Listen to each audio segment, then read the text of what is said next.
Olá, pessoal! Vamos começar o primeiro módulo do nosso curso História dos Partidos Políticos no Brasil. Nós vamos, primeiramente, falar sobre alguns conceitos básicos que é importante a gente conhecer. O que é liberal e o que é conservador, o que é um partido de direita, um partido de esquerda ou um partido de centro. Vamos falar sobre a política de Estado e política de governo, a diferença entre as duas. Vamos tratar também das características gerais dos partidos políticos no Brasil. Vamos falar sobre a efemeridade dos mesmos, sobre o liberal conservadorismo que a gente observa durante o tempo nos partidos brasileiros. E vamos falar também da questão dos ciclos políticos no Brasil. Primeiramente, é importante a gente ver a diferença entre liberal e conservador. As pessoas podem ser liberais ou conservadoras. A gente conhece pessoas que são mais soltas, mais arriscam mais na sua vida. Essas pessoas são tidas como liberais.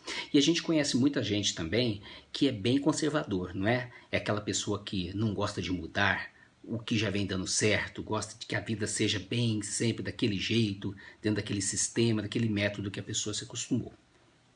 Acontece que essa questão de ser liberal ou conservador é algo que pode mudar também em decorrência dos fatos.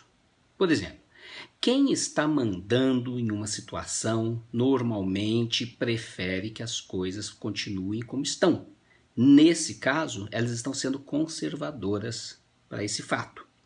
E quem está sendo mandado, muitas vezes, prefere que a coisa se altere. Nesse caso, ela é uma pessoa liberal nesse sentido.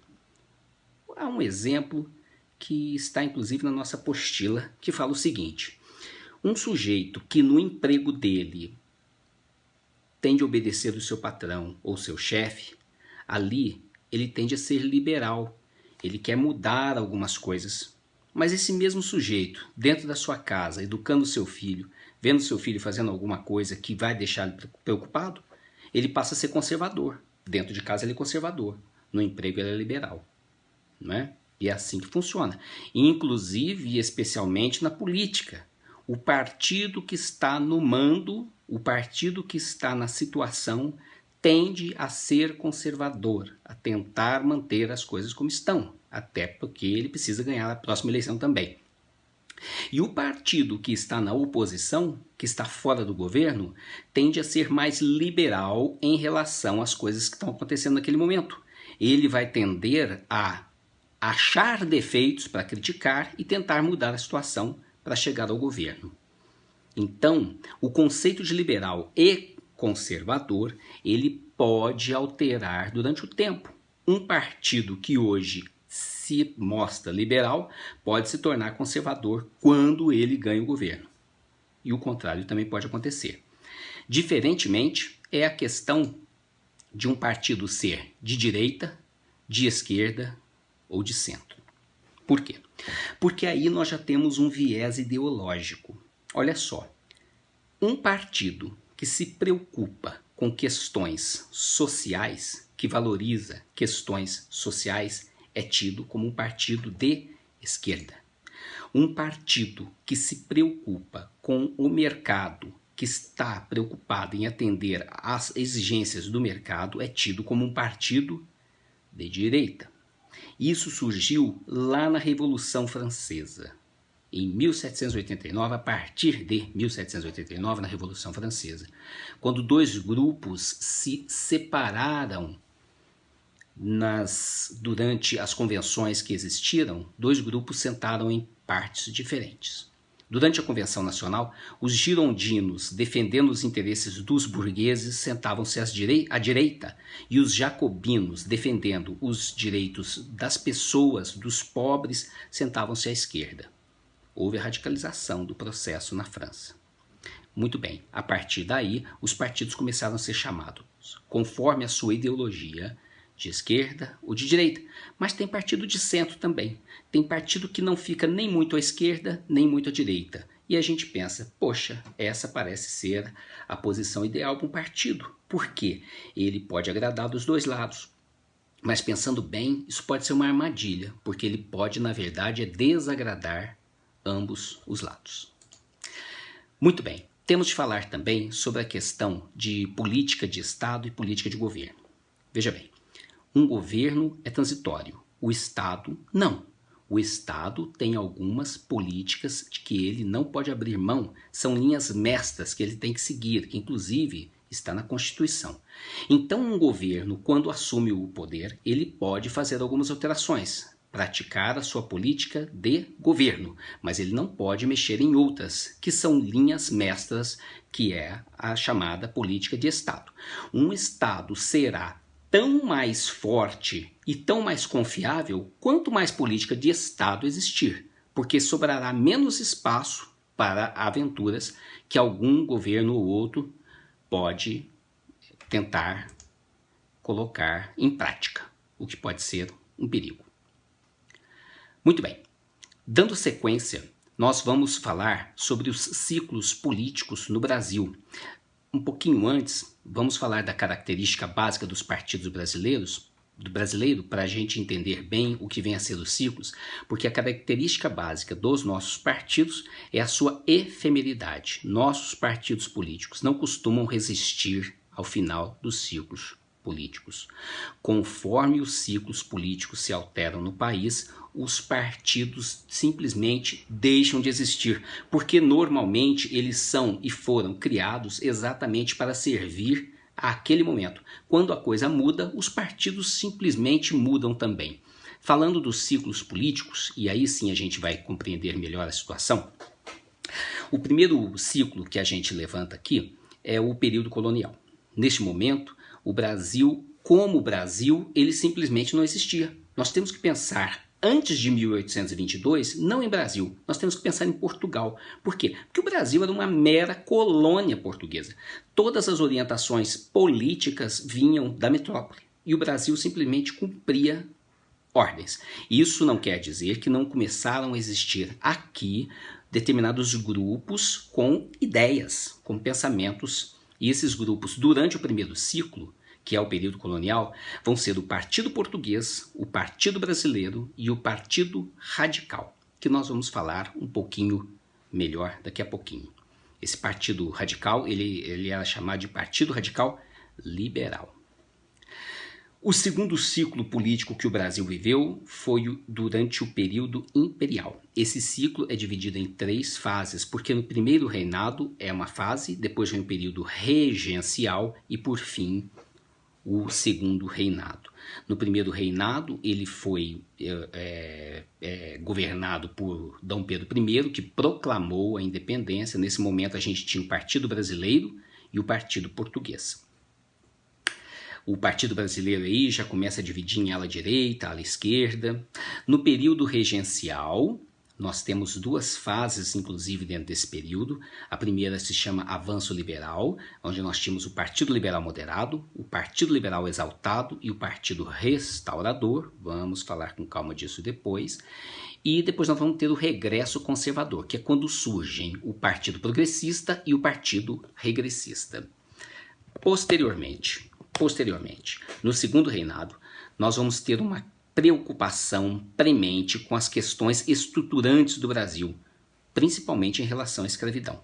Nesse momento vai surgir o Partido Liberal, o Partido Conservador, e no final desse período, em 1870, já dando cara de que a coisa ia mudar, nós vamos chegar com o Partido Republicano, que é o que vai direcionar a política durante o terceiro ciclo, que é o ciclo da República Velha.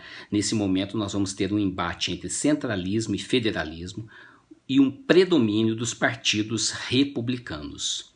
O quarto ciclo já é na Era Vargas, que começa a partir de 1930, mas também nesse momento vão surgir as primeiras correntes ideológicas no país, principalmente a direita com um viés fascista, a Ação Integralista Brasileira, e a esquerda com um viés comunista, o Partido Comunista Brasileiro. Mas é nesse momento que vão surgir Partido Social Democrático, PSD, Partido Trabalhista Brasileiro, que tem até hoje, é lógico que durante o caminho ele se extinguiu e voltou, etc., Está aí um dos partidos que tem alguma história, que acaba ultrapassando um ciclo político. Partido da Representação Popular, o PRP, a União Democrática Nacional, o UDN, esse partido importantíssimo quando do golpe militar, nós vamos ver já. Partido Trabalhista Nacional, Partido Socialista Brasileiro, Partido Social Progressista. Observe que nesse momento os partidos realmente começam a tomar a feição e a cara que tem até hoje em dia. Quinto ciclo político, eu chamo aqui de primeira democracia, foi um período desenvolvimentista, um período também chamado de populista, onde nós tivemos o governo de Juscelino Kubitschek, tivemos o breve governo de Jânio Quadros, tivemos por fim o governo de João Goulart, que foi um governo altamente progressista no sentido social e que acabou dando aso ao golpe militar que levou à ditadura que começou em 1964. Nesse momento nós tivemos o Partido Social Democrático, o Partido Trabalhista Brasileiro, PTB, e a União Democrática Nacional, UDN, também importantíssimo. No sexto ciclo é a ditadura militar, não é? Nesse momento nós vamos ter o bipartidarismo, os partidos a favor do governo vão se alinhar na ARENA, Aliança Liberal Nacional, Libertadora Nacional, ARENA, Aliança Libertadora Nacional, e o partido de oposição nesse momento é o MDB, Movimento Democrático Brasileiro. Curioso ver também que o MDB surgiu nesse momento como oposição, ele vai virar PMDB e agora no início de 2018 ele volta a se chamar MDB. Essas mudanças que estão acontecendo nos nomes dos partidos nesse momento no Brasil indicam que um novo ciclo político deve estar pintando por aí. Ok? Sétimo ciclo, eu chamo aqui de segunda democracia, é a democracia contemporânea, atual. Nós vamos ter a redemocratização do país em 1985, a Constituição de 88, a chamada Constituição Cidadã, pelo Ulisses Guimarães. Mas esta nova democracia criou um problema. Ela permitiu que muitos partidos surgissem e com eles o chamado que os estudiosos têm chamado aí de presidencialismo de coalizão. Nesse momento, o governo se torna refém do Congresso para poder governar, ou seja, para eu poder governar, eu tenho que lotear cargos para eu conseguir votos no Congresso para que eu possa aprovar as propostas, mudanças de que o país precisa. Olha, este primeiro módulo, ele se encerra aqui. A ideia foi passar para os senhores e senhoras a linha, né? Primeiramente, uma linha básica das características dos nossos partidos e deixar bem frisado a respeito dos ciclos políticos pelos quais o Brasil atravessou. Hoje ele se encontra, segundo o nosso entendimento aqui, no sétimo ciclo político.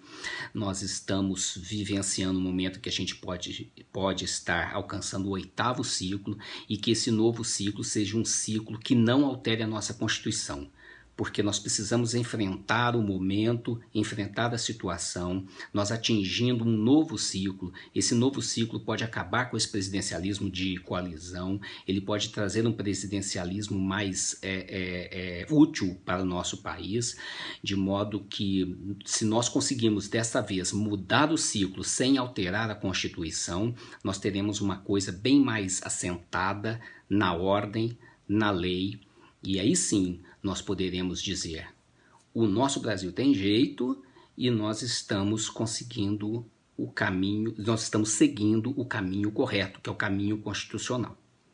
Então, eu deixo aqui um forte abraço para vocês, eu espero que vocês aproveitem o vídeo, que vocês acompanhem pelos slides o que foi exposto aqui, que vocês leiam o texto de apoio, que é muito importante, lá tem outras informações, e que vocês me enviem dúvidas ou comentários a respeito do que está sendo ensinado e aprendido aqui. Muito obrigado a todos, forte abraço e até o próximo vídeo.